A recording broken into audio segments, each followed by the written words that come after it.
وإن تظاهرا عليه فإن الله هو مولاه وجبريل وصالح المؤمنين والملائكة بعد ذلك ظهير عسى ربه إن طلقكن أن يبدله أزواجا خيرا منكن مسلمات مؤمنات قانتات تائبات عابدات سائحات ثيبات وأبكارا. Itu ayat yang keempat dan yang kelima. In tatuba ilallah. Sekiranya kedua-duanya, maksud kedua-duanya itu sekiranya kamu berdua, wahai isteri-isteri Nabi, secara khususnya ditujukan kepada Hafsah dan Aisyah radhiyallahu anhuma.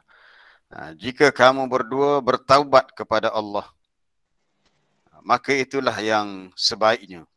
Faqad sagat qulubukuma, kerana sesungguhnya hati kamu telah cenderung kepada perkara yang menyusahkan Nabi, yang tidak disukai oleh Nabi. Wa in tadhahara alaih, dan jika kamu berdua pula saling bantu-membantu untuk melakukan sesuatu yang menyusahkannya, jika Aisyah dan Hafsah saling tolong-menolong untuk buat perkara yang menyebabkan Nabi rasa tidak selesa, fa innallaha huwa maulah, maka sesungguhnya Allah adalah yang menjadi pembelanya, menjadi walinya. Maksudnya Allah Ta'ala akan tetap menjaga Nabi-Nya.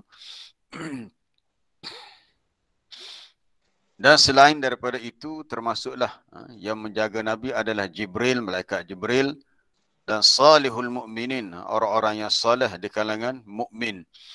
Wal malaikatu ba'da dzalika zahir, dan para malaikat juga menjadi penolongnya. Ini suatu peringatan yang khusus. Jadi ayat ini, ayat yang keempat ni secara khusus ditujukan untuk Hafsah dan Aisyah sebagai peringatan bagi mereka. Baik, kita lihat ayat yang kelima untuk terjemahannya. Asa rabbuhu, boleh jadi Tuhannya, boleh jadi Allah Ta'ala, jika Nabi mahu mentalakkan isterinya, jika Nabi mentalakkan isterinya, boleh jadi Allah Ta'ala dapat menukar gantikan kepada baginda dengan azwajan, dengan isteri-isteri yang khairan, lebih baik.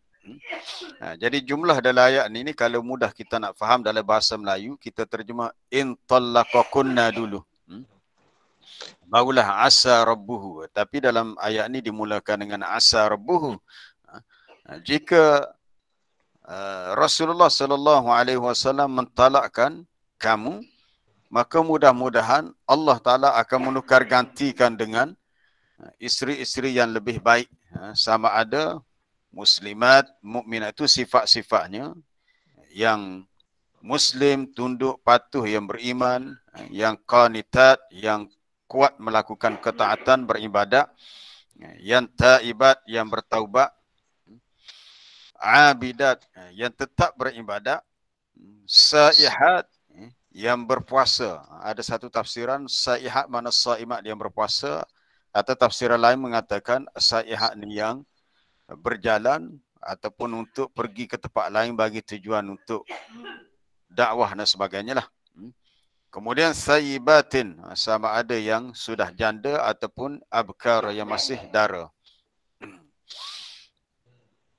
Baik, para jemaah yang dirahmati Allah, kita kembali kepada ayat keempat. Untuk kita lihat, ada 3 perbincangan di sini untuk awal-awal ayat keempat ni. Ayat itu dimulakan dengan in. Jika kamu berdua bertaubat kepada Allah. Dalam bahasa Arab ni bagi sesiapa yang belajar bahasa Arab, dia tahu ini adah syartiyah. Bila adah syartiyah, kemudian selepasnya ada fi'il syarat, timbul persoalan di mana letaknya jawab kepada syarat. Di mana jawab kepada syarat. Contohnya lah, kalau kita belajar bahasa Arab, kita kata in tajtahid tanjah. Kalau kamu rajin, kamu berjaya. In ada syartiyah, tajtahid itu fi'il syarat, jawabnya tanjah.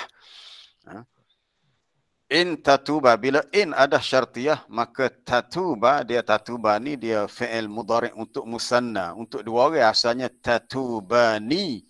Jadi dihazafkan nun sebab dia jadi fi'il syarat. Tak apalah tu. Tapi di mana letaknya jawab syarat? Jadi bila kita lihat kepada maksud, kalau kita terjemah, sebab tu penting kita kena tengok dari ayat dari konteks tafsiran. In tatuba ilallahi faqad sagat qulubukuma. Jika kamu wahai Hafsah dan Aisyah bertaubat kepada Allah, maka sesungguhnya hati kamu sebelum ini telah cenderung untuk menyusahkan Nabi. Jadi sebenarnya sagat qulubukum itu bukan jawab kepada syarat, dia menceritakan yang sebelumnya. Jika kamu bertaubat kepada Allah, jadi dia punya jawab syaratnya adalah mahzuf. Saya pun tercari-cari di mana jawab syarat. Jadi bila kita semak dalam kitab tafsir, bukan semua sebut, antaranya dalam Adwa'ul Bayan oleh Syekh Muhammad Al-Amin Asy-Syanqiti. In tatuba katanya mahzuf, taqdiruhu fadzalika wajibun alaikuma. Jadi jawab kepada syarat adalah mahzuf, tak disebut, iaitu wajib ke atas kamu berdua. Jika kamu bertaubat kepada Allah, maka itulah yang wajib, ataupun itulah yang lebih baik. Perkara sama juga disebut oleh Al-Imam Al-Qurtubi dalam tafsiran ayat ini. In tatuba ilallah, iaitu dia jawab syarat katanya mahzuf lil ilmi bih. Jawab syarat dah dihazaf. Hazaf ni mana tak disebut dalam ayat tu kerana sudah diketahui, iaitu in tatuba kana khairan lakuma. Ini kalau kita nak tadabbur dari sudut bahasa Arab lah, bagi sesiapa yang ada asas dalam bahasa Arab, kita pun terfikir bila ada in, ada syartiyah. Ada syartiyah ni bukan in saja, termasuklah man ya juga. Faman ya'mal misqala dzarratin khairan, maka jawab kepada syarat bagi man ialah yarah. Jadi kita baca dengan faman ya'mal, bukannya faman ya'malu, sebab man di situ dalam bentuk syarat, bukan dalam bentuk istifham. Jadi dia ada fi'il syarat, ada jawab syarat. Tapi dalam jumlah ni ayat 4 surah At-Tahrim, dia punya jawab kepada syarat bagi in tak disebut. Tak disebut. Ini di antara ketinggian bahasa Quran, kerana alasannya kata Syekh Syanqiti dalam Adwa'ul Bayan, benda itu dah diketahui. Iaitu jika kamu bertaubat, maka taubat itulah yang lebih baik. Yang mana adalah sebelum ini telah sagat qulubukum, telah cenderunglah hati kamu kepada tindakan untuk menyusahkan Nabi SAW. Jadi itu yang pertama. Yang kedua, untuk kita lihat di sini dari segi bahasa juga, perkataan sagat qulubukuma. Qulubukuma, qulub jamak daripada qalbun. Qalbun untuk mufrad, untuk satu. Kalau dua hati, qalbani. Kalau banyak, qulubun. Yang dimaksudkan hati di sini merujuk kepada dua orang saja, Hafsah dengan Aisyah.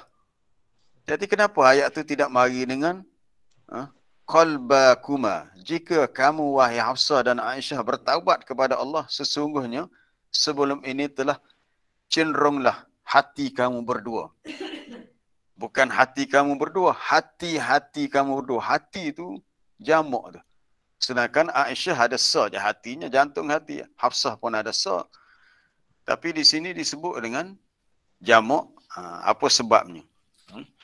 Dari sudut bahasa Arab, kata apa dia? Syekh Syanqiti rahimahullah, Wa qulubukuma jam'un. Kalimah qulub di sini jamak.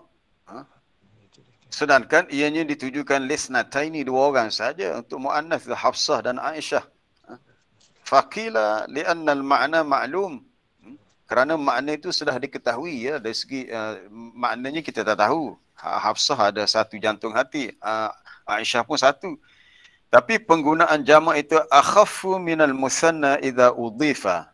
Itu alasannya. Apabila dijamakkan kalimah hati, walaupun asalnya untuk dua, sepatutnya musanna, tapi guna jamak kerana apabila dijamakkan ianya lebih mudah berbanding dengan musanna apabila idhafat, apabila disandarkan ia kepada dhamir selepasnya. Antara qalbakuma dengan qulubukuma, dari sudut bahasa Arab ianya akhafu, lebih mudah katanya. Itu alasan yang diberikan, cuma kita nak cari dia punya hikmah rahsia tu, kita tak tahu hak selebih tu. Kita kata dah cerita dua orang, kenapa sebut kulub, seolah-olah ramai hati. Kalau perbahasan bahasa begitulah. Kalau di awal surah At-Talaq dulu, Allah Ta'ala khitab tuju kepada Nabi secara khusus. Tetapi selepas tu disebut untuk umatnya. Ya ayuhan Nabi, wahai Nabi. Tapi idza tallaqtumun nisa, bila kamu semua. Jadi perintah itu bukan untuk Nabi saja, juga untuk umatnya. Sama juga dengan ayat yang kedua surah At-Tahrim yang kita dah baca semalam. Qad faradallahu lakum. Allah Ta'ala telah memfardukan kepada kamu semua. Dalam ayat ni cerita tu, kes tu melibatkan Nabi dengan isterinya. Nabi bersumpah tidak lagi mahu makan madu yang tak disukai oleh isterinya. Tetapi apabila Allah Ta'ala suruh kifaratkan sumpah, dia tak kata qad faradallahu laka, qad faradallahu lakum. Okey, gitu kita faham dari segi bahasanya begitu. Sama juga dengan ni, bila-bila kita melihat perbincangan para ulama tentang kegunaan kalimah dari sudut mufrad jamak, maka kita dapat melihat ketinggian bahasa Al-Quran yang sangat menarik, khususnya bagi sesiapa yang belajar ilmu balaghah. Kalau orang belajar bahasa Arab, salah satu ilmu yang dikaitkan dengan bahasa Arab adalah ilmu balaghah. Baik para jemaah yang dirahmati Allah, apa maksud sarat di sini? Sarat dengan maksud malat wa radiyat wa ahabbat. Dia cenderung, dia redha dan dia lebih suka. Iaitu Aisyah dan Hafsah radhiyallahu anhuma dalam kes ni lah, dalam perkara ni lebih menyukai akan perkara yang dibenci oleh Rasulullah sallallahu alaihi wasallam. Kita dah baca semalam ada dua riwayat. Riwayat pertama berhubung dengan kisah Maryah, seorang hamba yang dihadiahkan oleh Raja Muqawqis. Jadi menimbulkan rasa cemburu khususnya kepada Hafsah dan Aisyah. Apatah lagi Nabi telah menggunakan bilik rumah Hafsah untuk bersama dengan Maryah. Jadi akhirnya Nabi kata, aku haramkan dia ke atas diri. Itu satu riwayat. Riwayat kedua berhubung dengan Nabi minum madu ketika dia singgah di rumah salah seorang isterinya, Zainab binti Jahsh. Lalu mereka terhidu bau yang mereka tidak sukai, yang mereka kata maghafir. Nabi kata tak, aku hanya minum madu. Tak apalah kalau kamu tak suka dengan baunya, aku bersumpah tak akan lagi minum. Jadi itu ceritanya. Ceritanya adalah isteri Nabi menyukai sesuatu yang Nabi suka, ataupun mereka membenci suatu perkara yang Nabi suka. Mereka tidak menyukai, mereka tidak menyukai satu perkara yang Nabi suka, atau mereka membenci perkara yang Nabi sukai. Sama ada Maryah, hamba dia, ataupun syurbul asal, minum madu. Kita kata ini bukannya dalam bab urusan agama, ni dalam bab urusan dunia, dalam bab minum madu. Tu je. Tapi oleh kerana menimbulkan rasa tidak senang hati bagi pihak Nabi SAW, Allah Ta'ala suruh kedua-dua isteri Nabi ini memilih untuk bertaubat. Secara tu, untuk bertaubat, kita kena faham kedudukan para isteri Nabi adalah satu kedudukan yang tinggi dan mulia dan tidak sama dengan orang-orang lain. Ketinggian kedudukan isteri Nabi kerana mereka ni dipilih untuk menjadi isteri Nabi SAW bukan setakat di dunia, bahkan di akhirat. Kerana wanita-wanita yang telah dikahwini oleh Nabi, mereka itu tidak boleh dikahwini oleh lelaki lain selepas kewafatan Nabi. Bila Nabi dah wafat, mereka adalah dianggap ummul mukminin ataupun ummahatul mukminin, dan tidak boleh bagi mana-mana lelaki untuk berkahwin dengan bekas isteri Nabi selepas Nabi SAW wafat. Ini jelas dalam ayat 53 surah Al-Ahzab. Wa ma kana lakum an tu'dhu Rasulullah. Tidak patut bagi kamu, tidak boleh bagi kamu menyakiti Rasulullah sallallahu alaihi wasallam, wala an tankihu azwajahu min ba'dihi abada. Dan tidak boleh kamu menikahi isteri-isterinya selepasnya. Selepas kewafatannya abadan, sampai bila-bila. Inna dzalikum kana 'indallahi 'azima. Sesungguhnya perkara itu adalah besar kesalahannya di sisi Allah. Kemudian kita lihat dalam ayat di awal juzuk yang ke-22 juga dalam surah Al-Ahzab. Ayat 32 surah Al-Ahzab, muka surat 422. Ini ayat ni sekitar berkisar tentang rumah tangga Nabi dan isteri-isterinya. Ayat yang berbunyi, ya nisa'an Nabi, wahai isteri-isteri Nabi, lastunna ka ahadim minan nisa'. Tidaklah kamu sama seperti mana-mana orang di kalangan wanita yang lain. Isteri Nabi tak sama dengan sesiapa di kalangan mana-mana wanita yang lain. Ada perbezaan yang khusus. Ini taqaitunna fala takhda'na bil qawli fayatma'alladhi fi qalbihi marad wa kulna qawlan ma'rufa. Jika kamu bertakwa, yakni bertakwa kepada Allah, janganlah kamu melunakkan perkataan-percakapan. Tidak boleh dimanjakan bila bercakap dengan lelaki yang lain, nanti menimbulkan rasa ketamakan dalam hati orang yang ada penyakit. Maksudnya ada kecenderungan untuk berbuat yang tidak baik. Sepatutnya kamu waqulna qaulan, katakanlah dengan perkataan yang baik. Ini khusus untuk isteri Nabi. Kemudian ayat 33, waqarna fi buyutikunna, hendaklah kamu tetap berada di rumah kamu. Di ayat ni yang timbul isu dulu bila timbul COVID-19, coronavirus. Mereka kata ada disebut dalam Quran coronavirus, corona pada ayat waqarna fi buyutikunna. Teruk sungguh. Corona tu tak ada kena mengena dengan bahasa Arab. Qarna ni dalam bentuk fi'il amar. Fi'il amar. Allah Ta'ala memerintahkan kepada para isteri Nabi untuk tetap berada di rumah. Dia kata, maka orang kita pun buat takwilan sendiri. Dia kata patutlah bila kita diuji dengan coronavirus COVID-19, kita disuruh kuarantin diri, berada di rumah. Kita jaga, kita duduk di rumah. Sebab ayat 33 ni Allah Ta'ala suruh isteri-isteri Nabi duduk di rumah, dan perintah tu mari dengan waqarna fi buyutikunna. Bunyi qarna tu, corona duduk di rumah. Kita jangan berlagak macam lebih alim daripada ulama-ulama tafsir. Kita kena lihat ayat ni dalam konteks ia bahasa Arab. Kalimah yang kita guna itu dalam bahasa Melayu. Hendaklah kamu tetap berada di rumah kamu, wala tabarrujna tabarrujal jahiliyatil ula, dan janganlah kamu bertabarruj. Tabarruj ni bersolek, berhias. Orang Kelantan kata janguk. Janguk, berlawa-lawa sebagaimana tabarruj yang dilakukan di zaman jahiliyah terdahulu. Wa aqimna as-salata wa atina az-zakata wa ati'na Allah wa rasulah. Hendaklah kamu mendirikan salat, menunaikan zakat dan taat kepada Allah dan Rasulnya. Ini ayat ni secara khusus tuju kepada isteri Nabi. Jadi kalau ada di antara mereka buat perkara yang kita kata mungkin taklah besar sangat kesalahan itu, cuma dia punya selera dia tidak sama dengan Nabi. Nabi suka minum madu, tapi mereka ni tak suka. Tetapi janganlah sampai perkara itu menyusahkan Nabi. Menarik kisah ni sebab ada dalam tafsir Al-Jami' li Ahkamil Quran oleh Al-Imam Al-Qurtubi. Dia membawa satu riwayat yang cukup panjang. Hadis ni dalam Sahih Muslim.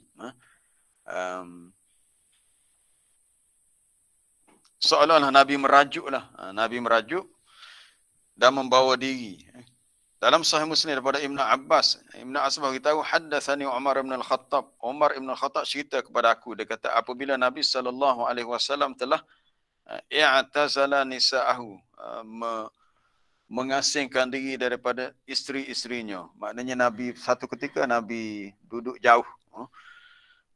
Bahkan ada riwayat mengatakan kepada Hafsah dan Aisyah Nabi telah ilak. Ilak ni bersumpah untuk tidak bersamanya, untuk tidak bersetubuh dengannya. Adalah disebut dalam riwayat ni. Kemudian kata Umar, aku masuk ke masjid. Ini dia cerita kepada Ibn Abbas. Tiba-tiba aku melihat manusia sedang mengira membilang batu-batu dalam masjid. Tak tahulah untuk tujuan apa. Kemudian mereka berkata, Tallaqa Rasulullah sallallahu alaihi wasallam nisa'ahu. Mereka kata Nabi sallallahu alaihi wasallam telah mentalakkan isterinya. Dan perkara ini berlaku sebelum diperintahkan dengan memakai hijab. Mana belum tu lagi ayat hijab dalam surah An-Nur dan surah Al-Ahzab. Kata Umar bila dia dengar begitu, dia kata, la'a'lamanna dhalika al-yawm. Aku pasti akan ketahui apa cerita sebenarnya. Hari ini aku nak tahu juga. Lalu dia pun masuk ke rumah Nabi dan dia dapati ada dalamnya Aisyah. Dia kata, ya binta Abi Bakr, wahai anak perempuan Abu Bakar, sesungguhnya telah sampai kepada aku, sesungguhnya telah sampai daripada urusanmu yang aku dengar bahawa kamu menyakiti Rasulullah sallallahu alaihi wasallam. Berhubung dengan cerita ni lah, cerita yang Aisyah dan Hafsah tidak suka Nabi mengambil madu untuk diminum. Sebagaimana cerita tu Nabi minum di rumah Zainab binti Jahsh. Apa jawab Aisyah? Dia kata, mali wa malaka ya ibn al-Khattab. Apa-apa urusan aku dengan kamu? Maksudnya apa perlu kamu menyibuk urusan aku? Ini urusan rumah tangga aku dengan Rasulullah. Alaika bi'aibatika. Mu jaga aib yang ada pada diri kamu lah. Jadi Aisyah jawab begitu sebab dia dengan Umar tak ada apalah. Sebab Umar ni ialah apa dia? Salah seorang sahabat Nabi SAW dan juga sahabat kepada ayahnya Abu Bakar. Kemudian Umar kata, aku pun masuk jumpa anakku Hafsah. Lah aku tanya, ya Hafsah, aqad balagha min sya'niki an tu'zi Rasulullah sallallahu alaihi wasallam. Adakah benar yang telah sampai tentang urusanmu, aku dengar yang kamu menyakiti Rasulullah? Lalu dia kata, wallahi demi Allah. Ni bila dengan anak dia sendiri, dia beranilah ataupun dia lebih tegaslah. Laqad alimti anna Rasulullah sallallahu alaihi wasallam la yuhibbuki. Demi Allah, sesungguhnya kamu dah ketahui bahawa Rasulullah sendiri tidak suka kepadamu. Itu kata Umar kepada Hafsah. Bila dia tahu cerita ni, cerita di sebalik turunnya ayat di awal surah At-Tahrim. Laula ana latallaqaki Rasulullah. Kalaulah bukan dengan sebab aku ni, dia kata, Nabi dah mentalakkan kamu. Tapi Nabi tak buat begitu sebab dia nak jaga hubungan persahabatan denganku. Itu alasan Umar. Dia kata, laula ana latallaqaki Rasulullah sallallahu alaihi wasallam. Kalau bukan disebab aku sudah tentu Nabi dah menceraikan kamu. Bila Hafsah dengar begitu, dengan ayah dia Umar cakap begitu, fabakat asyaddal buka, maka dia pun menangis dengan tangisan yang sungguh-sungguh. Kemudian fakultulah, lalu aku katakan kepadanya. Ini hadis ni Umar cerita kepada Ibn Abbas. Lalu Umar kata, aku bertanya kepada anakku Hafsah, di mana Rasulullah? Hafsah kata dia berada di satu tempat, disebut di sini fi khazanatihi fil masyrubah. Ada satu tempat yang bilik tu di bahagian bangunan yang binaannya agak tinggi sedikit. Masyrubah ni kalau tak silap ada satu tempat bangunan yang kita pun tak pasti di mana tempat tu, tapi bukan di rumah Nabi lah. Lalu Umar pun pergi situ. Pergi situ jumpalah dengan seorang budak ghulam namanya Rabah. Ghulam ni budak yang berkhidmat untuk Nabi lah. Budak tu duduk di tempat yang nak masuk ke rumah tu, dalam keadaan berjuntai kakinya. Lalu Umar pun memanggil dengan katanya, ya Rabah, istadzalli indaka ala Rasulullah. Mintalah izin untuk aku jumpa dengan Rasulullah, untuk aku pergi menemuinya. Tapi Rabah ni tak jawab dia. Dia melihat kepada bilik tempat Nabi berada dalamnya. Lepas tengok bilik, dia paling tengok kepada Umar. Summa nazara ilayya falam yakul syai'an. Dan dia tak kata apa-apa. Kemudian Umar pun sekali lagi dia meninggikan suara. Summa rafa'tu sauti. Kemudian aku meninggikan suara kata, ya Rabah, istazilli indaka ala Rasulullah. Mintalah izin untuk pihakku supaya aku dapat menemui Nabi SAW di dalam sana. Kerana dia pun dia beritahu Rabah, dia kata fa inni azunnu, kerana aku sangka, aku kira Rasulullah SAW duk ingat aku mari ni anni jitu min ajli Hafsah. Aku mari ni kerana nak pujuk dia dalam kes yang melibatkan dia dengan Hafsah. Mesti dia ingat gitu, dan memang itulah terjemahannya. Terjemahannya nak tahu cerita sebenar. Lalu kata Umar, wallahi demi Allah, la in amarani Rasulullah sallallahu alaihi wasallam bi darbi unuqiha la adribanna uquqaha. Kalau Rasulullah suruh aku pukul lehernya, maksud bertindak untuk menghukumnya, aku akan pukul leher anak aku sebab dia dikira buat sesuatu yang tidak disenangi oleh Nabi. Padahal kita kata benda tu nampak kecil ya, remeh ya, sebab bukannya dia langgar hukum agama. Tapi dalam keluarga Nabi begitu. Maknanya sama ada kita kata secara dekatnya, isteri-isteri Nabi ataupun orang terdekat, mereka perlu sangat-sangat menjaga perasaan dan hati Nabi SAW. Cuma Nabi ni kita tahu akhlak Nabi SAW, bila sesuatu yang dia tidak sukai, Nabi dia tidak terus cakap, bantah dengan marah sebagainya, tapi dapat dikenali rasa tidak setuju tu daripada raut wajahnya. Nanti kita akan lihat ada satu cerita yang dikaitkan dengan rumah tangga Nabi juga dalam surah Al-Ahzab. Kemudian lepas tu Umar pun masuklah dalam bilik tu. Bila Rabah budak tadi bagi isyarat, tak apalah. Dia bagi isyarat fa'auma ilayya anirqahu, untuk aku naik masuk. Lalu bila aku masuk, aku dapati Nabi sedang berbaring ala hasir, muttaji' ala hasir. Hasir ini satu tika yang terhampar, tika yang kasar, dan kemudian dia menangis. Dia menangis sebab katanya fajalastu fa'adna alaihi izarahu. Aku duduk dan menghampiri kepada dia punya kain yang dipakainya. Tidak ada kecuali itu. Mana Nabi berehat, mungkin cuaca panas, setakat pakai kain dan berbaring di atas hasir. Kemudian Umar menangis. Nabi tanya, ma yubkika ya ibn al-Khattab, apa sebab kamu menangis? Kata, ya Rasulullah, ma li la abki wa hadha al-hasir qad athara fi jambika. Kenapa aku tak menangis? Aku lihat hamparan tikar yang kasar ni menyebabkan berbekas belakangmu bila kamu berbaring. Sedangkan kamu adalah Nabi, orang yang mulia, kamu adalah Rasulullah, utusan Allah.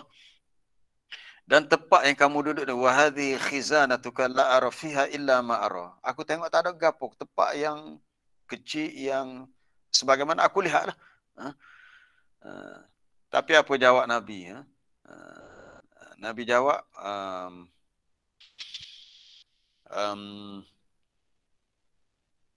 ala tarda an takula lana al-akhirah walahum ad-dunya. Ada belum habis lagi. Kata Umar lagi, dia kata, Raja Rum dan Parsi, Kaisar dan Kisra, mereka hidup mewah dengan ada buah-buahan, dalam istana mereka ada anhar, sungai-sungai. Sedangkan kamu yang lebih mulia kerana kamu manusia yang dipilih oleh Allah. Begini sahaja tempat yang kamu gunakan untuk berehat. Apa nak jawab Nabi? Ya ibn al-Khattab, ala tarda an takun lana al-akhirah walahumud dunya. Wahai Umar ibn al-Khattab, adakah kamu tidak redha bahawa adalah untuk kita Allah Ta'ala berikan akhirat dan untuk mereka adalah dunia? Jadi persoalan di sini, Nabi SAW kadang-kadang bila timbul masalah sama ada tu dia lebih suka i'tizal ataupun uzlah, untuk bersendirian. Bukan kata dia pergi, kita kata pergi berjalan, makan angin. Kadang-kadang setengah orang kan bila ada masalah dia nak keluar. Dia ambil pendekatan untuk bersendirian. Mungkinlah untuk memikirkan perjalanan hidup yang kita satu masa nanti akan bertemu dengan Allah. Baik, para jemaah yang dirahmati Allah. Sedikit masih lagi tentang kisah rumah tangga Nabi SAW. Untuk kita lihat bahawasanya kesederhanaan hidup Nabi ini ialah kalau kita kata kaum wanita ni atau isteri Nabi dan yang lain-lain memang dia nak kepada perhiasan, nak kepada zinatul hayatid dunia. Sekurang-kurangnya nak juga kita kata ada perhiasan kehidupan dunia. Kalau tak dapat yang banyak, yang mewah pun nak, sikit pun tak apa. Tapi masalahnya tidak semua kehendak para isterinya Nabi dapat penuhi. Kita lihat dalam ayat yang ke-28 surah Al-Ahzab muka surat 421. Ya ayyuhan nabi, wahai nabi, qul li azwajika, katakan kepada isteri-isteri kamu, in kuntunna turidnal hayatad dunya, jika kamu mahukan kehidupan dunia dan juga wazinataha, perhiasannya.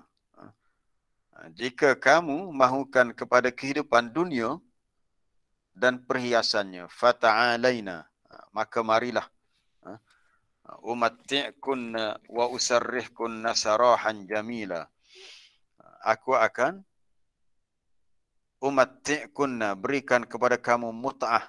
Maksud mut'ah di sini bukan nikah mut'ah, ya, jangan salah faham. Mut'ah di sini maknanya sagu hati, diberi sedikit sagu hati untuk selepas itu ditalakkan. Wa usarrihkunna sarahan jamila, kemudian aku lepaskan kamu dengan cara yang baik.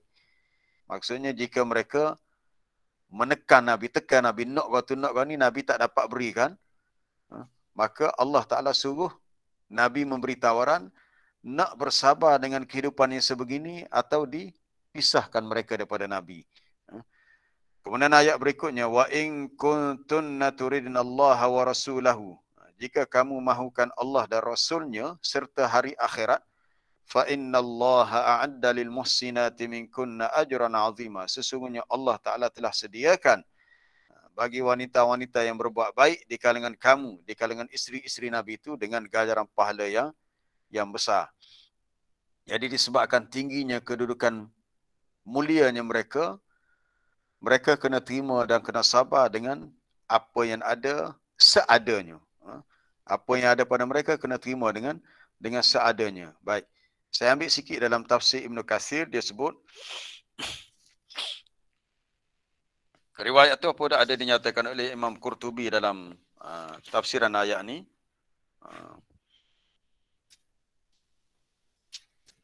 Itu hadis tu juga daripada dalam Sahih Muslim daripada Jabir bin Abdullah. Ini cerita lain pula, bukan cerita Omar tadi, cerita lain pula. Cerita lain itu dakhala Abu Bakar. Suatu hari Abu Bakar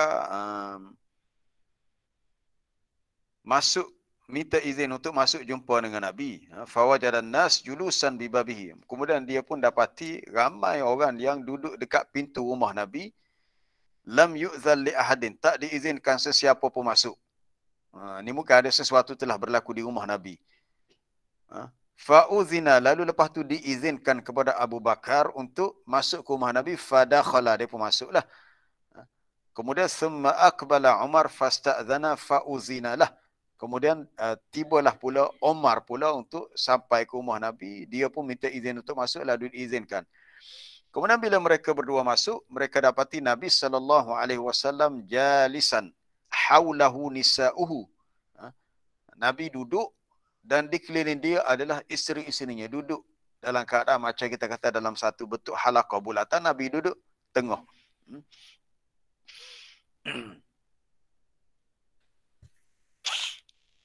Kemudian apa dia? Kata Umar, la aqulanna syai'an, aku akan mengatakan sesuatu yang membolehkan Nabi ketawa, Nabi rasa gembira. Lalu faqala, dia berkata, ya Rasulullah, law ra'aita binta Kharijah sa'alatni an nafaqah.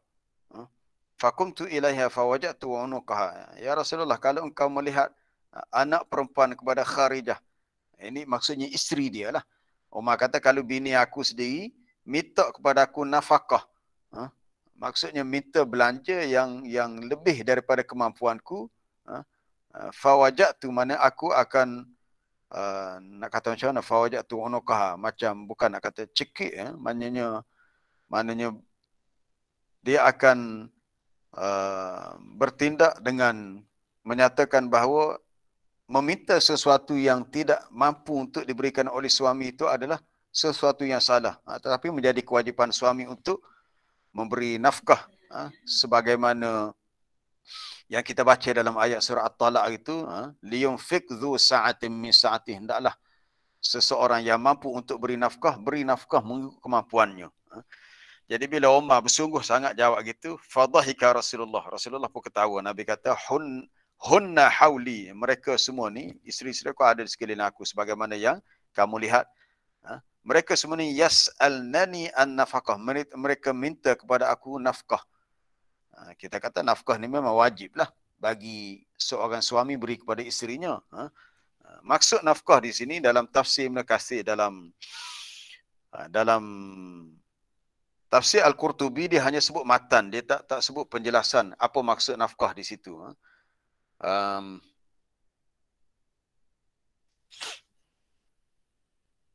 Baik, sekejap kita tengok dalam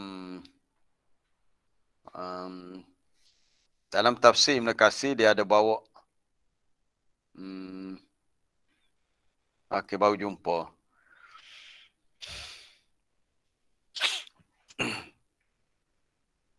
Iaitu mereka meminta at-tausi'ah. Minta nak banyak lagi. Mereka nak banyak lagi daripada apa yang mampu Nabi berikan. Maka mereka itu diberi pilih, kalau mereka boleh bersabar dengan setakat yang mampu Nabi berikan, maka bersabarlah. Nanti untuk mereka diberikan lebih banyak nikmat lain di akhirat. Tapi kalau tak mampu bersabar, maka mereka perlu bersedia kalau ditalakkan oleh Nabi. Sebab tu ayat selepas tu sebut in talaqakunna, adalah ayat yang kelima tu. Jika Nabi bertindak untuk mentalakkan mana-mana isterinya, maka Allah Ta'ala berkuasa untuk menggantikan dengan isteri-isteri yang lain. Para jemaah yang dirahmati Allah, kita dah sampai 7 suku dah. Kita melihat di sini kecenderungan hati kita lah. Kecenderungan hati sebenarnya fitrah manusia, sama ada lelaki, perempuan, hatta isteri-isteri Nabi sendiri pun tak ada seorang pun yang dapat melepaskan diri daripada keinginan untuk mendapatkan nikmat dunia. Tapi kita kena faham di sini, kita kena sedar Allah Ta'ala yang menentukan rezeki kepada kita, sama ada kita rasa kita nak banyak lagi, nak apa sebagainya. Apa yang sampai kepada kita adalah rezeki yang Allah Ta'ala tentukan. Kalau dapat banyak dan mencukupi keperluan kita, kita syukur, Alhamdulillah. Kita gunakan rezeki itu sebagai alat untuk kita buat kebaikan, untuk kita buat kebajikan. Kalau kita ditakdirkan sederhana rezeki, Allahu yabsutur rizqa liman yasha wa yaqdir. Allah Ta'ala dialah yang melapangkan rezeki, meluaskan rezeki dan menyempitkan bagi sesiapa dia kenaki. Maka yang disempitkan rezekinya dia kena terima dengan sabar, dengan redha. Usaha tu tak usaha juga. Tapi kalau setara tu ya, setakat tu sahaja kehidupannya, maka dia kena terima. Begitulah dengan kehidupan para isteri Nabi yang sebenarnya sangat sederhana. Kalau kita nak bincang dari sudut cerita isteri-isteri Nabi ni, banyaklah jalan ceritanya. Kalau yang paling dermawan siapa? Ni soalan teka-teki ni. Siapa isteri Nabi yang paling dermawan semasa di Madinah? Ni tak termasuk cerita Khadijah. Adapun Khadijah binti Khuwailid radhiyallahu anha, dia dah wafat masa di Mekah lagi sebelum hijrah Nabi, sebab Nabi hidup bersama dengan Khadijah 25 tahun tanpa berpoligami. Nabi hanya berpoligami dan mempunyai ramai isteri selepas wafatnya Khadijah. Ketika Nabi berada di Madinah, siapakah isteri Nabi yang paling dermawan, yang paling suka bersedekah dan suka dia buat kebajikan. Siapa tahu? Ada siapa cuba nak jawab? Boleh buka mic. Aisyah lah. Ya, Aisyah. Aisyah. Tidak salah. Dia jawab Sofia. Salah juga. Teka lagi. Isteri Nabi yang paling dermawan, suka derma dan buat kerja kebajikan. Saudah Ustaz. Zainab. Khadijah. Zainab. Okey, Zainab binti apa? Betul dah Zainab tadi. Betul dah. Zainab Jahsy. Betul. Zainab binti Jahsh. Itu baru betul jawapannya. Alhamdulillah. Dalam agama isteri Nabi yang paling pemurah, yang suka bersedekah namanya Zainab binti Jahsh. Pernahlah kalau kita baca dalam buku berkenaan dengan kehidupan isteri-isteri Nabi, Nabi pernah beritahu, Nabi kata yang paling awal menyusul selepas aku meninggal, maknanya isteri Nabi yang paling cepat wafat selepas Nabi meninggal dunia, Nabi kata atwalukunna yadan, yang paling panjang tangannya. Lalu bila Nabi sebut atwalukunna yadan, yang paling panjang tangannya di antara kamu, jadi para isteri Nabi beri pun pakai ukur tangan habis. Tangan siapa dia panjang. Sebenarnya maksud panjang tangan tu, kalau dalam bahasa Melayu, panjang tangan ini pencuri. Maksud panjang tangan ini orang yang pemurah, suka memberi sedekah. Sebab kan kita bersedekah dengan tangan kanan kita. Jadi rupanya betul lah Nabi kata tu. Beberapa minggu, beberapa bulan selepas Nabi wafat, Zainab binti Jahsh radhiyallahu anha adalah isteri Nabi yang pertama meninggal dunia selepas tu. Baik. Bahkan zaman Khalifah Umar, kalau kita baca kisah dia, Umar ni salah seorang khalifah atau sahabat Nabi yang pintar. Bila dia fikir tentang kemaslahatan hidup isteri Nabi, sebab isteri Nabi ni dia tak ada pekerjaan tetap, tak ada. Dia kata siapa yang nak menyara kehidupan mereka selepas Nabi dah wafat. Maka Umar menggunakan kuasa dia sebagai Amirul Mukminin, ambil harta daripada Baitul Mal untuk diberikan sebagai sagu hati bulanan. Adalah jumlah berapa ribu dirham yang diperoleh. Aisyah dapat sekian, Zainab dapat sekian. Satu ketika bila Umar Ibn Al-Khattab beri jumlah yang banyak duit kepada Zainab, dikatakan dia sedekah semuanya. Itu hebatnya Zainab. Dia sedekahkan semuanya. Bahkan dikatakan dia ada usaha sendiri di rumah. Kita kata dia IKS. Industri kecil sederhana adalah projek di rumah untuk tambah pendapatan. Itu kena baca dalam kisah berkenaan dengan Zainab binti Jahsh radhiyallahu anha. Yang asalnya dia ni pernah dikahwin dengan Zaid bin Harithah. Kemudian berpisah dan Nabi mengahwininya. Baik, kita lihat ayat yang terakhir, ayat yang kelima. Asa rabbuhu in tallaqakunna. Dalam bahasa Arab, bila sebut kalimah asa di sini, dalam Quran, kulla asa fil Quran wajibun. Dalam Quran, kalimah asa, ia dengan maksud bagi Allah Ta'ala mesti wajib. Tapi hukum wajib bagi Allah tak adalah. Hukum taklif bagi ini sesuatu yang diyakini pasti Allah Ta'ala akan laksanakan. Contohnya dalam ayat ini, jika Nabi mentalakkan mana-mana isterinya, sudah tentu Allah Ta'ala pasti akan yubdilahu, menukar ganti dengan isteri yang lain. Akan dijodohkan dengan yang lain yang lebih baik. Yubdilahu atau boleh dibaca juga yubaddilahu. Tak ada masalah tu dari segi kalimah, sama ada baddala atau abdala. Ianya adalah makna yang satu. Kata Al-Imam Al-Qurtubi, sama ada baca dengan yubdilahu ataupun yubaddilahu, itu perbezaan dari segi wujuh qiraat. Baca dengan tasydid, dengan takhfif, dengan sabdu atau tidak ada sabdu. Asalnya baddala yubaddilu tabdilan, abdala yubdilu ibdal, bimakna wahid, maknanya sama aja. Allah Ta'ala aliman tahu bahawa sebenarnya Nabi tak akan mentalakkan isterinya. Nabi tak mentalakkan isterinya. Cuma kita dah baca itu di awal surah At-Talaq. Riwayat disebut oleh Ibnu Katsir, Nabi SAW pernah mentalakkan Hafsah. Tapi dirujuk kembalilah. dalam tempoh iddah tu dirujuk kembali. Maka sifat-sifat isteri yang mulia tu ni yang kita nak tengok di sini. Pertama dimulakan dengan sifat muslimat, mukminat. Muslimat itu seorang yang muslim. Muslim kita tahulah. Aslama yuslimu muslim, mana orang yang tunduk patuh kepada perintah Allah. Mukminat, yang mukmin, yang beriman. Itu lebih tinggi sikit daripada muslimat. Qanitat, yang tekun beribadat.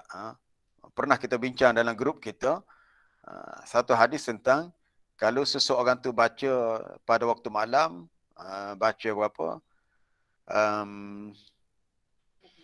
Baca 100 ayat itu. Sesiapa yang baca 100 ayat pada waktu malam, maka kutiba minal qanitin. Ditulislah ia di kalangan orang-orang yang tekun atau bersungguh-sungguh dalam beribadat.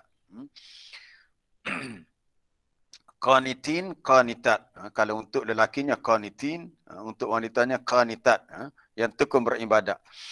Sebab perkataan qanata dia boleh dengan maksud berdiri lama, qaim, qama, berdiri. Sebab dalam hadis Nabi sebut afdalus salah tulul kunut.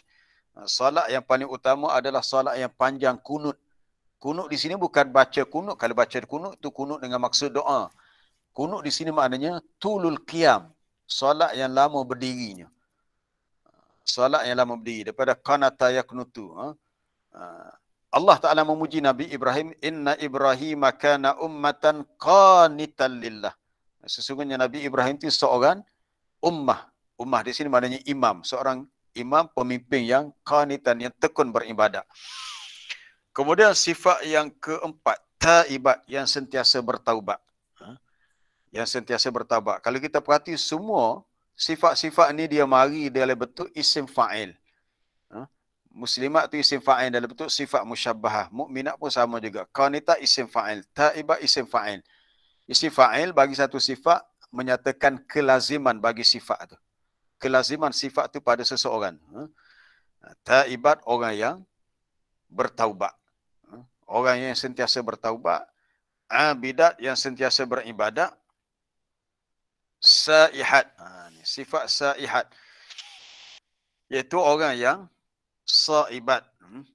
Ini berdasarkan pendapat disebut oleh Ibn Abbas, orang yang sentiasa berpuasa. Ataupun boleh jadi dengan maksud muhajirat, yang berhijrah. Kerana saih dengan maksud siyahah, orang yang melancong ataupun suka mengembara untuk tajawul. Tapi lebih tepat di sini dalam konteks ayat ini saim lah. Saihah ni saim, banyak berpuasa. Sebab itu kita mendapati selepas wafatnya Nabi SAW, kehidupan para isteri Nabi ini sangat tekun dalam beribadat. Mereka tak fikir apa kecuali beribadat. Sehingga kan kalau bulan Ramadan, mereka tidak tinggal untuk beriktikaf. Dah tak fikir ke apa, dah fikir untuk buat ibadat. Padahal setengah mereka tu masih muda lagi. Berapa umur Aisyah ketika Nabi wafat? Muda lagi Aisyah, umur belasan tahun. Sangat muda lagi.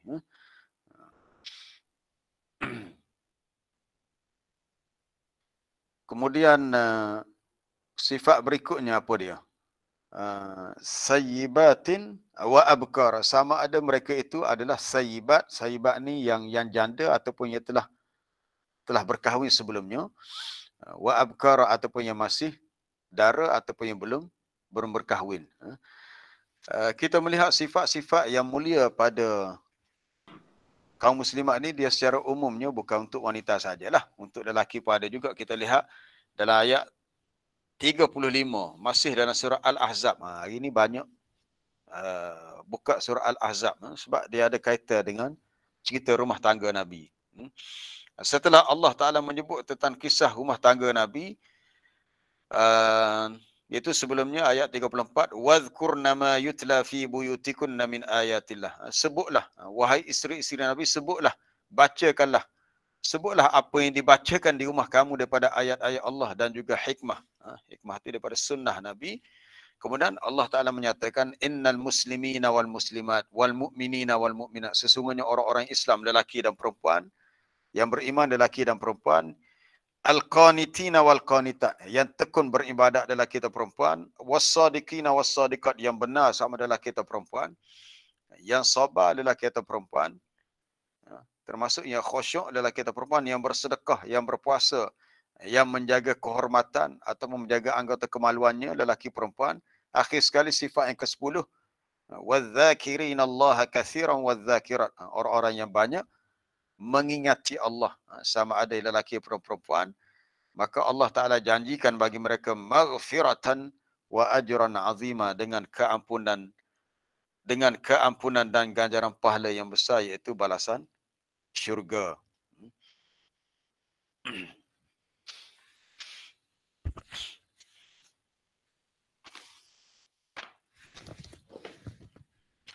Apa kesimpulan akhir sedikit yang kita boleh ambil daripada ayat ni?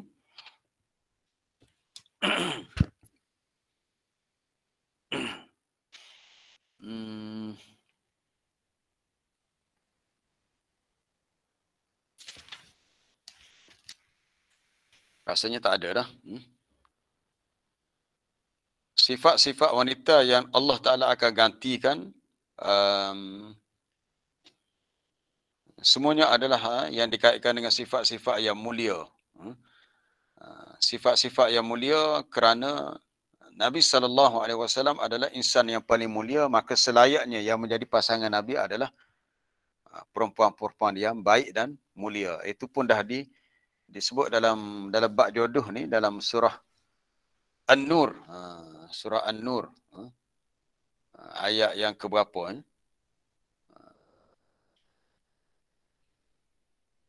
Dalam ayat yang ke-26. Al-khabithatu lil-khabithin.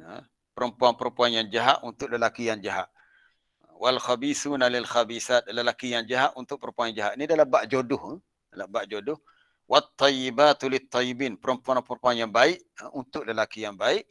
Wat-tayyibuna lit-tayyibat. Dan lelaki yang baik untuk perempuan yang baik. Turunnya ayat ini selepas berlaku kisah di mana Aisyah radhiyallahu anha difitnah dalam satu perjalanan pulang daripada Ghuzwah Bani Mustalik. Itu kita dah bincang dulu dalam surah surah Al-Munafikun. Cuma saya terlupa nak sebut kisah ni sebab kisah ni dia tak ada asalnya dalam surah Al-Munafikun, dalam surah An-Nur.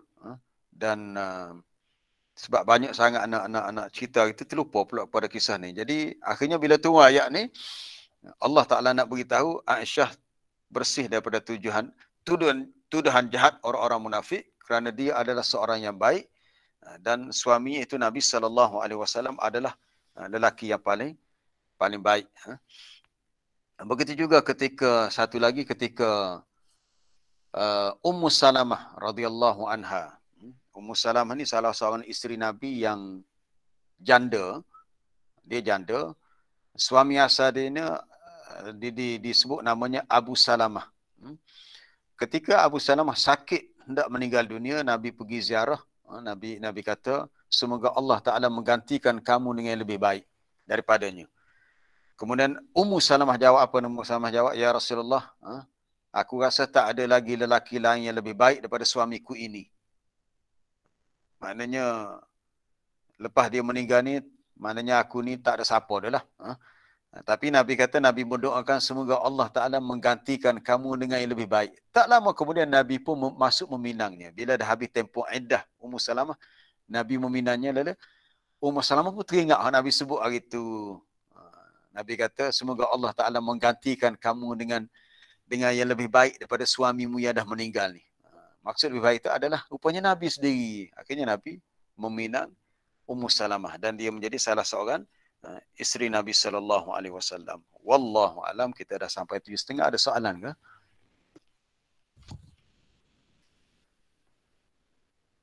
Assalamualaikum Ustaz. Ya, salam. Gini Ustaz, saya ni lama dah nak tanya Ustaz ni, bukan nak ego ni, tajuk kita ni. Ya. Nabi ni isteri dia ramah. Dia kerja tetap, tak ada Nabi ni dah. Jadi kalau kita keluar, kalau sedekah zakat haram bagi dia. Kemudian kalau Nak agak ke ghanimah dengan apa ni harta rampasan perang ni rasa tidak banyak sangat. Lagu mana kau dia boleh beri menafkah kepada isteri dia hak ramah tu. So, yang kedua, boleh kau tidak kalau saya nisbahkan kehidupan Nabi ni miskin. Wallahu a'lam, Ustaz.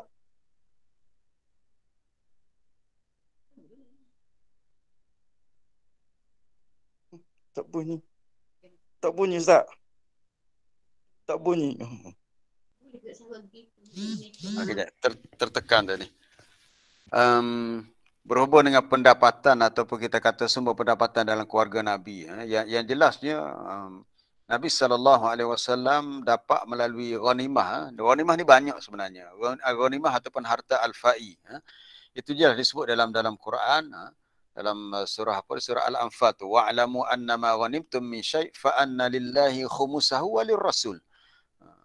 Apa-apa sahaja, ketahuilah apa-apa sahaja yang kamu perolehi daripada harta rampasan perang, maka 1/5-nya untuk Allah, untuk agamanya, juga untuk Rasul. Jadi Rasulullah dapat juga, dia ada bahagian dia banyak. Kalau kita tengok sebab peperangan ini berlaku banyak dalam sirah Nabawiyah. Sama ada yang Nabi sertai, yang Nabi tak sertai. Sebab ada bahagian untuk Nabi dalamnya. Sebagaimana Nabi SAW beritahu, apa dia? Diberi kelebihan kepada aku dengan 5 perkara yang tak diberikan kepada Nabi terdahulu. Itu salah satunya, uhillat liyal ghanaim walam tahil li ahadin min qabli. Atau kama qala, dihalalkan bagi aku mengambil harta rampasan perang yang mana tidak dihalalkan kepada seseorang pun dari kalangan nabi-nabi terdahulu. Kalau zaman Nabi dulu bila berperang dengan orang kafir, harta orang kafir yang dirampas tu mereka letak satu tempat, kemudian harta tu dibakar, dimusnahkan. Tapi untuk umat Nabi SAW bila berlaku peperangan, harta itu boleh diambil. Banyaklah. Sama ada yang melibatkan peperangan dengan kaum musyrikin. Hak banyaknya ialah masa di Khaybar tahun 7 Hijrah. Hingga kan orang-orang Badui yang tidak ikut sama ke Hudaybiyah pun nak pergi sama ke Khaybar. Sebab mereka tahu orang-orang Yahudi Bani Quraidah ada banyak harta. Kemudian yang berlaku zaman sahabat banyaklah harta itu. Tapi hak zaman Nabi itulah yang kita ketahui itu. Termasuklah harta fa'i. Harta fa'i itu kita dah bincangkan dulu dalam surah surah Al-Hasyr. Apabila Yahudi Bani Nadir diusir keluar daripada kota Madinah. Wa ma afa Allahu ala rasulihi min ahli al-qura falillahi walir rasul. Apa sahaja harta-harta yang kamu peroleh secara damai. Harta rampasan perang tapi tak berlaku peperangan. Maka ianya untuk Allah, Rasulnya, untuk kaum kerabat Nabi, wal yatama wal masakin wa nisab, itu antara asnaf yang boleh ambil harta al-fa'i. Jadi Nabi dapat bahagian daripada itulah. Cuma untuk kehidupannya memanglah dia tak tunjuk hidup yang mewah. Untuk soalan tadi kedua, kita kata Nabi ni hidup miskin. Secara sebenarnya ukuran kaya miskin ni ia bersifat relatif. Kalau nak kaya miskin, nak kata kaya miskin, memang Nabi ni kaya sebenarnya. Nabi kaya, tetapi dia tidak memilih hidup untuk macam orang kaya. Nabi memilih hidup yang sederhana sebagai suatu uswah hasanah, contoh ikutan bagi umat dia.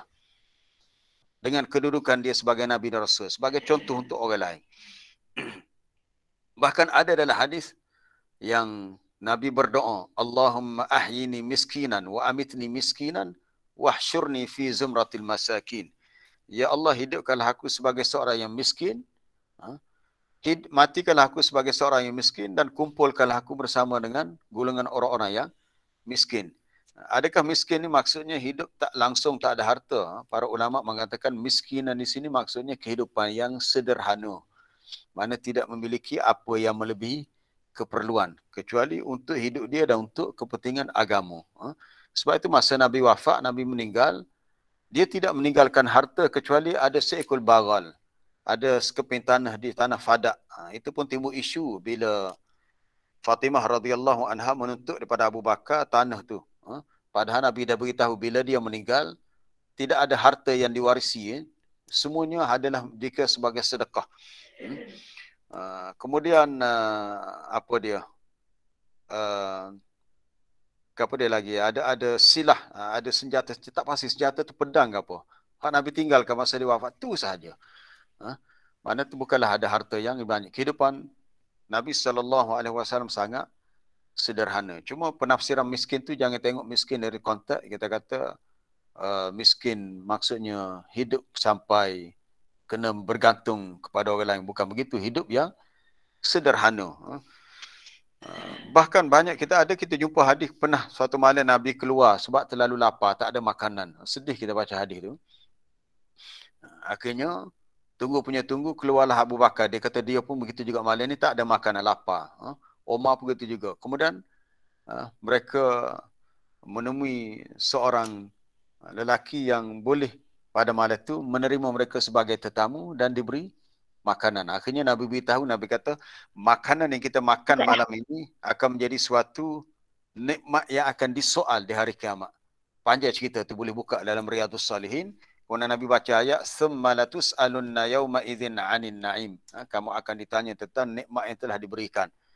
Sama ada yang rezeki yang sampai kepada kita ataupun melalui yang orang lain bantu kita. Macam contoh dalam hadis tadi, orang tu panggil Nabi pergi ke rumahnya untuk makan jamuan yang mereka buat. Baik, ada soalan bertulis, bagaimana kedudukan isteri yang tidak meminta nafkah daripada suami kerana memahami kemampuan suaminya, bahkan isteri ada pendapatan sendiri? Tak ada masalah kalau tidak meminta. Cuma bagi pihak suami itu kewajipan nafkah itu sesuatu yang wajib dia berikan mengikut kemampuannya. Cuma masalahnya kalau tidak mencukupi. Kalau tidak mencukupi, ini tak timbul soal mencukupi sebab isteri ada pendapatan sendiri. Cuma bagi pihak suami nafkah itu wajib bagi dia ini perlu kepada perbincangan lah. Kita melihat dalam sejarah berlaku kepada Muawiyah. Bukan Muawiyah, Abu Sufyan. Abu Sufyan ni bapa kepada Muawiyah. Abu Sufyan bin Harb ni ketika tak silap lepas pembukaan kota Mekah. Lepas pembukaan kota Mekah berlakulah bai'ah Nabi dengan orang-orang di Mekah yang baru masuk Islam. Antara yang datang untuk bai'ah adalah Hindun binti Utbah. Hindun di antara orang yang kuat melawan Nabi semasa zaman jahiliah. Hindun ni isteri kepada Abu Sufyan. Lalu bila datang Hindun, dia kata, ya Rasulullah, dia kata, sebenarnya apa yang dia cerita ni macam mengumpat lah, tapi mengumpat yang diharuskan. Dia kata, suamiku Abu Sufyan ni seorang lelaki yang syahihun, seorang yang kedekut. Dia tidak berikan kepada aku nafkah untuk aku kecuali, maknanya tidak cukup lah. Dia tak cukup. Jadi Hindun pun tanya, boleh tak aku ambil sebahagian hartanya? Nabi jawab, khuzi ma yakfiki wa waladaki. Mu boleh ambil setakat yang mencukupi keperluanmu dan anakmu. Jadi kalau si isteri merasakan nafkah yang diberikan oleh suami itu tak cukup untuk keperluan dia, dia boleh ambil. Boleh ambil tapi jangan ambil lebih. Dan ambil itu tak dianggap mencuri, tak dianggap mencuri harta suami sebab dia perlu. Tapi dia mengambil, tapi sebaiknya dia kena minta izin, itu lebih baiklah. Tapi dalam keadaan desak, Nabi membenarkan Hindun mengambil sedikit daripada harta Abu Sufyan sebab apa yang diberikan kepadanya tak mencukupi untuk keperluannya. Nabi kata, khuzi ma yakfiki wa waladaki. Mu ambillah setakat yang mencukupi keperluanmu dan anak-anakmu. Itu respon untuk soalan bertulis. Malam ni, hari ni. Ya. Siapa tu Iqbal? Ada soalan.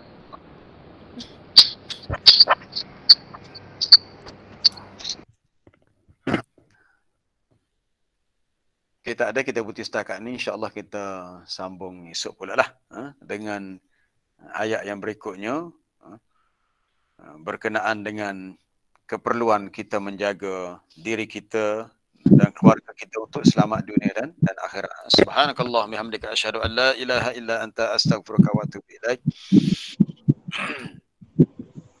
Wa sallallahu wasallam ala nabiyyina Muhammad wa ala alihi wa sahbihi ajma'in. Alhamdulillahi rabbil alamin. Assalamualaikum warahmatullahi taala wabarakatuh. Waalaikumsalam warahmatullahi taala wabarakatuh. Terima kasih banyak.